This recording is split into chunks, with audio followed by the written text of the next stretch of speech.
Hello guys, welcome back to our new video. So on this video we are gonna look how we can add your chemist details on your profile in Justdial app. For that, just open the Justdial app.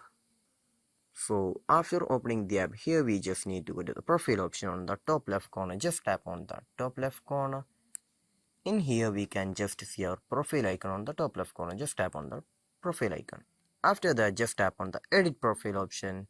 Then we need to tap on the favorite option. In here we can see the chemist option. Just tap on it. Once again we just need to tap on the favorites option. In here we can just see the chemist option. Just tap on the chemist option. In here we just need to choose whichever chemist that you need to add as your preferred chemist option. If you want to search, here we can see a search option right here. So this is where we're gonna add your preferred chemist details on your profile in Justdial app. So I hope this video was useful for you. So just do like, share, subscribe to our channel. Thank you.